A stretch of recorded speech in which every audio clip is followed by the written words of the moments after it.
अब हम बात कर लेते हैं निरंतर चार्ज वितरण की, कंटिन्यूअस चार्ज डिस्ट्रीब्यूशन,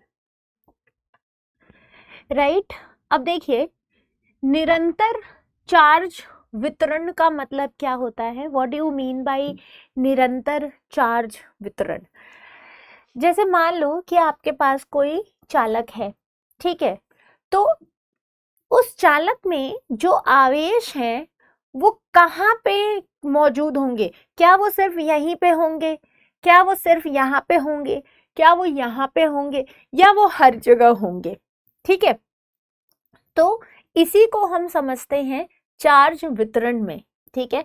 अब हमारे पास जो ऑब्जेक्ट होते हैं वो कैसे होते हैं, जैसे मान लो कि हमारे पास कोई एक पदार्थ है, ठीक, तो हम पहले देखेंगे कि उसके लीनियरली चार्ज कैसे डिस्ट्रीब्यूटेड है, मतलब एक सीधी रेखा में हम उसका चार्ज देखेंगे। जैसे ये है ना, तो इसका ये लीनियर सरफेस हो गया, ठीक है।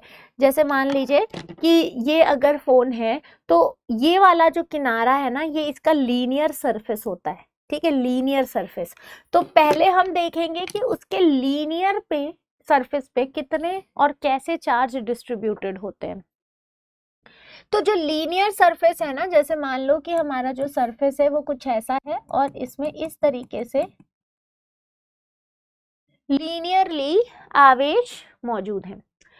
अब यहाँ पे लीनियर चार्ज सरफेस को लैम्डा से हम चिन्हित करते हैं, ठीक है, इसको हम क्या कर रहे हैं, लैम्डा से आरेखित करते हैं।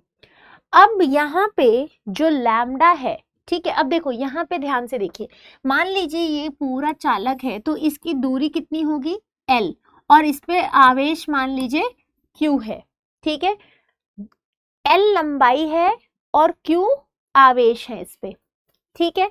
तो अब हम यहाँ पे अगर आपको इस पूरे सरफेस का बताना है चार्ज कितना होगा, तो क्या हम इसको ऐसे बता सकते हैं कि lambda is equal to delta Q by delta L, ठीक है, कि इस पूरे सरफेस में कितने चार्ज हैं हमने उसका एवरेज औसत निकाल लिया, ठीक है।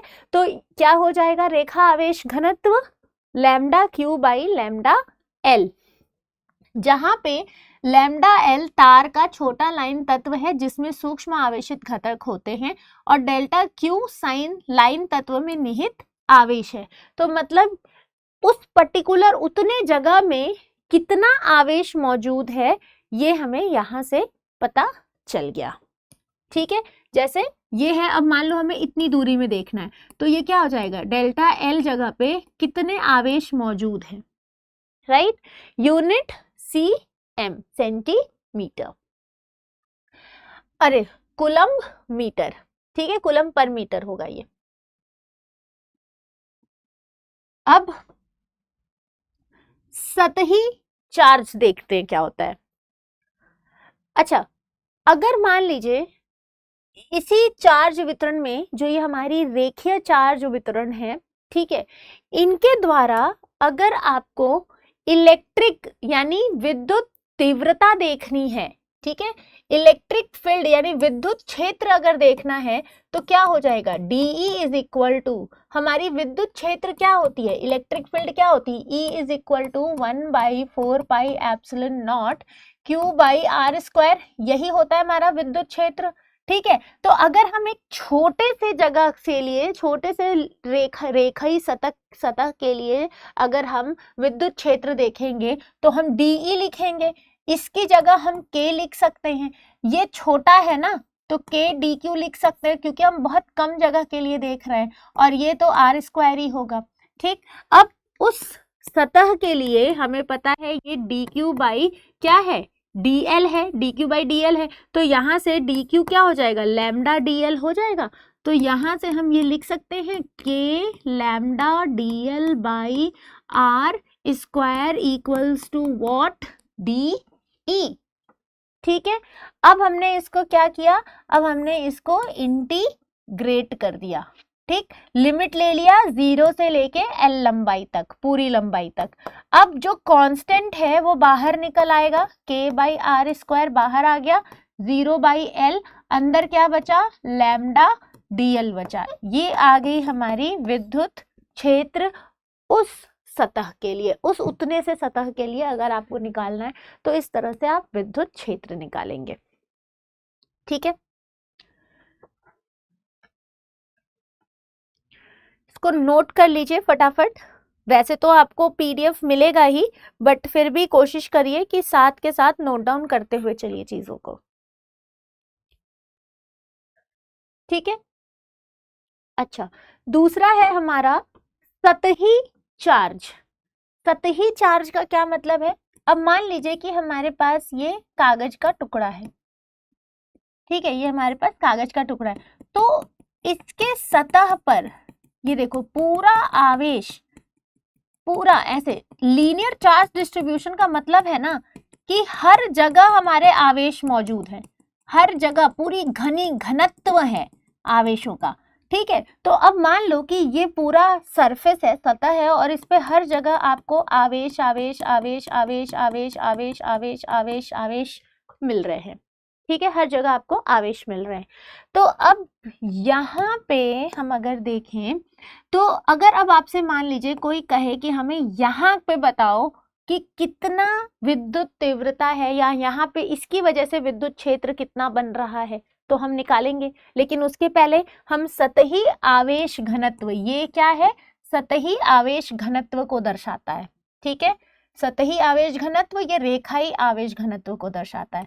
तो अब सतह पे हमें क्या रखना है? डी क्यू, मान लीजिए आवेश क्यू है तो डी क्यू बाई, अब चूंकि हम एरिया की, अब इसका एक कुछ तो क्षेत्र होगा ना, एरिया होगा, तो यहाँ पे हमने क्या रख दिया?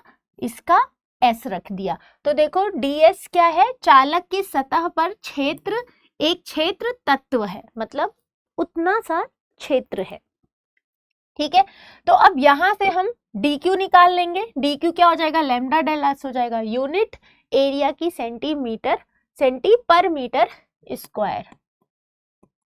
ठीक है, coulomb per metre square, sorry not centi guys, ये कुलम्ब होगा।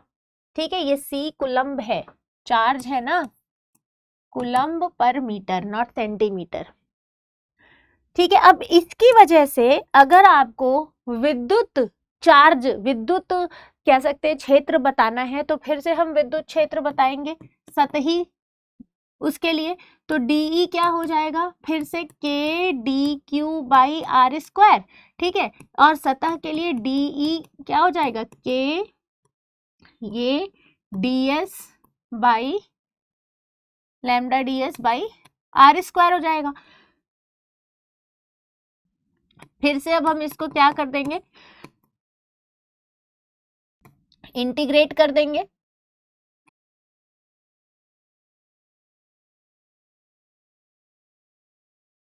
तो क्या आ जाएगा? विद्युत क्षेत्र DE is equal to K by R square D S. ठीक है, K by R square D S. तो ये क्या आ गया? किसी सतह पे आवेश के द्वारा किसी एक पर्टिकुलर जगह पर कितना विद्युत क्षेत्र बनेगा। ठीक है, उसी तरह अब हम वॉल्यूम चार्ज की बात कर लेते हैं। ठीक है, वॉल्यूम क्या होता है? जैसे मान लीजिए कि कोई डब्बा है आपके पास, है ना, जैसे मेरे पास ये बॉटल है, बॉटल का कुछ आयतन होगा, वॉल्यूम होगा, आयतन होगा। ठीक है, तो अब वॉल्यूम चार्ज जो हमारा है ये आयतन आवेश घनत्व, आयतन आवेश घनत्व क्या बताते हैं? Del Q by del V. Del V एक आयतन तत्व है जिसमें बड़ी संख्या में सूक्ष्म रूप से आवेशित घटक शामिल होते हैं, और डेल्टा क्यू उस तत्व पर आवेश है। ठीक है, अब सीधा बस वैसे ही यहाँ पे देखो, आयतन आवेश घनत्व को हम इस तरीके से दर्शाते हैं, और इसको हम क्या कहते हैं? Delta Q by delta we. ठीक है, वही चीज है, सब कुछ वैसा ही फॉर्मूला है, बस आपको ये वैल्यू याद रखनी है। राइट, अब इसके लिए अगर हमें विद्युत तीव्रता, विद्युत क्षेत्र बताना है तो हम कैसे बताएंगे? DE equals to K DQ by R square, ठीक है। DE is equal to K DQ by R square. अब वॉल्यूम के लिए बताना है तो DE is equal to K rho DV by R square. Integrate कर दीजिए, DE 0 से V K by R square rho DV, ठीक है। K R स्क्वायर इधर आ गया, ये आ गया हमारा DE equals to K by R square, ठीक है, 0 से B रो DV। तो ये आ गया हमारा फॉर्मूला, ठीक है, याद रहेगा ये। चलिए, यहां तक किसी को कोई डाउट? अब देखो यहाँ पे ना ये जितने भी फॉर्मूला आपने नोट किया है, ठीक है, इन सभी फॉर्मूले से आपको यहाँ पे प्रश्न पूछा जाता है एग्जाम में, तो आपको उसी तरीके से अपनी प्रिपरेशन करनी है यहाँ, ठीक है। हर फॉर्मूले को नोट डाउन कीजिए, हर फॉर्मूले से संबंधित प्रश्नों को बनाइए ही बनाइए, कोई उसमें है ही नहीं, मतलब कह सकते हैं ना कि उसमें कोई नानुकुर है ही नहीं।